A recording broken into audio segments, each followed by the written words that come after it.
Thanks, Janine.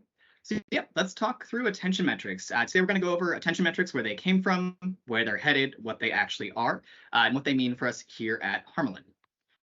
So overall, I like to think of attention metrics as a new answer to an old question. And that question is, how do I ensure my digital campaigns are reaching my intended audience in an engaged way? So this is a very similar question that we asked back in late 2000s, which arose the measurement of viewability, which is that 50% in view for 1 second for banners or 2 seconds for video. Once we arrived on that, it did take some time for us to get comfortable with it as a metric. How are we incorporating it? How are we optimizing and transacting upon it? But it's definitely a metric that we're still very much using, actively today. And attention is taking that same question and just taking a more holistic approach to it. So it does incorporate that same viewability. Viewability is not necessarily going away, but it adds some other components to it. So it adds, ad density on the page, as well as some user interacting components, with the overall goal of, attention metrics are really trying to provide both agencies and publisher partners with a more robust analysis of the environment their ads are actually showing up in. Another overall goal of attention metrics is to help reverse, or at least stem, some of the trend we've seen here. So coming from the media quality reports at IAS, we've seen, unsurprisingly, viewability continues to increase. As I mentioned, that's something we're optimizing on and transacting with pretty much regularly. But we've seen overall average seconds in view continue to decrease. So our thought is, or the overall goal is, with attention being a more detailed metric, taking a lot more other data points into consideration, we would hope to either stem that or reverse that trend.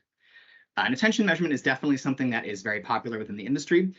One of the evidence points you can see here is eMarketer had a survey which reflected that 83% of media experts think it's important for their company to have a strategy that addresses attention. So it's definitely something that the industry is noticing. But what actually are attention metrics? And so you can see here the list. The names will vary by the provider that you're looking at, but generally speaking, there are three main categories when we're talking about attention metrics. So first is visibility. That's really where our viewability falls. As I mentioned, viewability is not necessarily going away. But beyond that, we do also take into account situation. So that's where you'll see things like ad density. Is the page just absolutely chock full of ads, or is it relatively light? Brand suitability, is it appropriate content that we really want to be on? And then contextual relevance, is it a topic that is important for our campaign? And then lastly, the other category is interaction. So are users arriving at that page and just scrolling through super quickly? Are they engaging? Are they pausing the video player, muting the video player? Really, how are they acting on that page? So this is currently something that is available across both display and video content within desktop, mobile web, and in-app environments. So now I'm going to know a little more about what it actually is. What are the pros and cons of attention metrics? So we feel like the big pro is that it's a lot more visibility into how the quality and effectiveness of the campaigns that we are delivering. With that overall goal of that increased visibility being to increase our overall brand awareness and engagement within our campaigns. As Janine mentioned, this is definitely, totally, absolutely the year that we're going to get rid of cookies. So this is not a measurement strategy that relies on cookies. This would not be implemented or impacted by that implementation.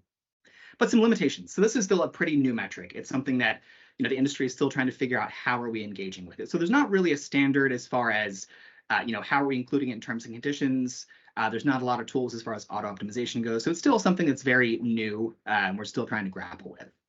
It does currently exclude CTV environments, although that is something that a lot of the major providers have on their development roadmap.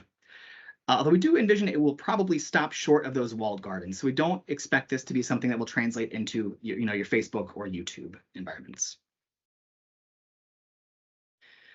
So what does implementation look like? Well, currently, Harmelin is working through a beta implementation with IAS on one of our accounts, just to kind of see how it impacts our overall performance. There are some pretty promising preliminary numbers coming from IAS as far as more upper funnel conversions, but we're looking to see how those really impact the full funnel, and we'll have more insight there once the beta concludes. Once that is done, we would look to implement it on any other appropriate campaigns outside of that one beta. And then when it's implemented, we do envision it really behaving pretty similarly, as I mentioned, to viewability. So continuing to optimize on that and look to include it in our terms and conditions to make sure we're holding our publisher partners accountable. We do also know that a lot of the large platforms we currently work with are in the midst of building out solutions that will allow us to auto-optimize, similarly to how we do with viewability, which will allow us to gain efficiency. Then once implemented, we do envision being able to get better creative insights. So being able to inform, how our different ad assets are performing in the environment in which they're delivering. And we also envision being able to get more detailed reporting about the different inventory sources, ad sizes, and device types that we are showing up in. So what are some points we want to consider as we grapple with how to deal with attention here? I think first and foremost, really, no single metric is the full story. And this was very similar once viewability came out. Everyone wanted a complete focus on viewability. We really wouldn't recommend that. We want to make sure that we're taking attention metrics along with other important data points throughout our data ecosystem. However, we do want to make sure we are using these new attention metrics to inform our creative executions and make sure we're working with our creative agency partners to develop effective creative that are engaging with our audiences. As always with new technology, we want to make sure that we are including attention metrics in our test and learn strategies, so make sure those are present there. And continue to deploy tools that allow us to measure continue to deploy tools that allow us to measure visibility is going to be important as well.